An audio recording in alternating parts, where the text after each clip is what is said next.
Speaker.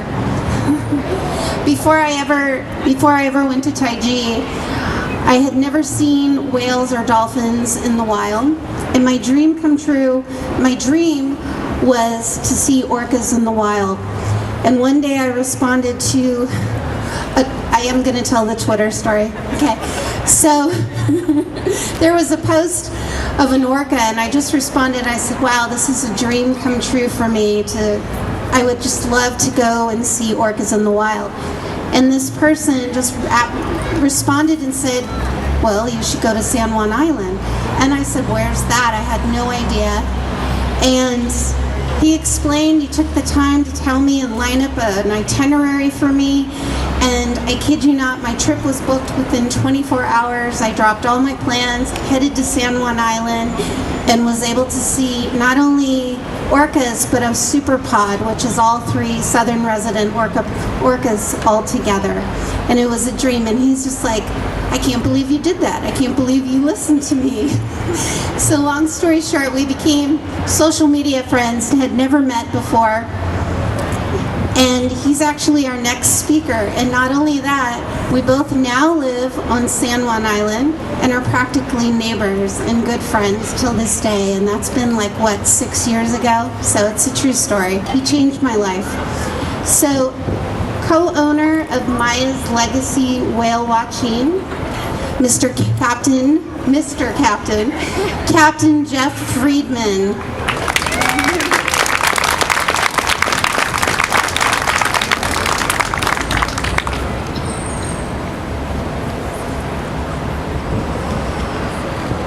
Thank you.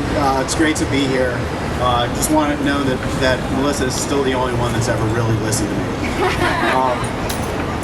And I'm really grateful that she gave that introduction, because it kind of illustrates one of the things that I wanted to talk about. I've been pretty active in different anti-captivity and conservation campaigns for about 10 years.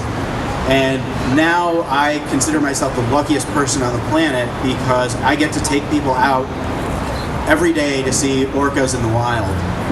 And there are a few reasons why I do that. One is it's amazing. I mean, first of all, they're pretty cool. So they're pretty cool to see in the wild. But the other is to create more whale people. And more whale people join campaigns like Empty the Tanks. They join more campaigns like Freeing Lolita. It's very hard to describe the look on somebody's face the very first time they're seeing orcas in the wild. And no matter how many times you see them, it's never the same. We're very lucky for all of you in Seattle to have two distinct populations of orcas just out back here in the Salish Sea. So one of the reasons that we do this is to get people out in front of them and to see them and to see how they live. The other is to get people who are activists out there. I found in my years of activism, we've heard a lot of very sad stories about what the impacts of captivity on individual whales, on individual dolphins. It's important in fighting for them and defending a certain way of life for them. Get out there and see that and know what you're defending and recharge and rejuvenate from that experience. The other thing that it does is all of the things that we're saying in these campaigns, you can see for yourself firsthand. When we say orcas can travel 75 to 100 miles a day, we see that all summer long with the southern residents. When we see them in the morning off of San Juan Island, and we see them later in the day, they're up near Vancouver in the Fraser River, and the next morning they're back down at San Juan Island. It's 100 miles round trip. They did that in 24 hours. You can see that firsthand. You can see that it is a matriarchal society. We talk about that with them.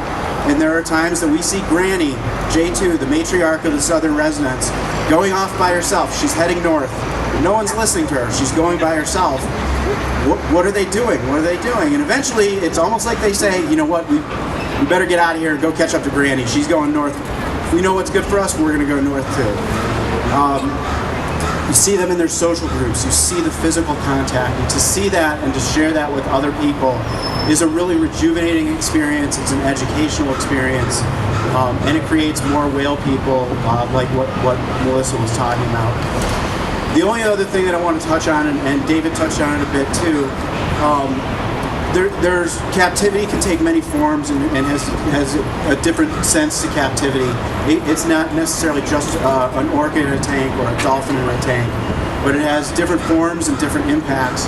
And one of the biggest issues right now that we're dealing with the southern residents is a captive river, and that's the Snake River. And we need to free the Snake River and get into some serious salmon recovery that will lead to orca recovery. There's a lot of information online. Damsense.org is a website, and there will be a lot of information at SuperPod 5 before we come up for SuperPod 5. Thank you, everyone.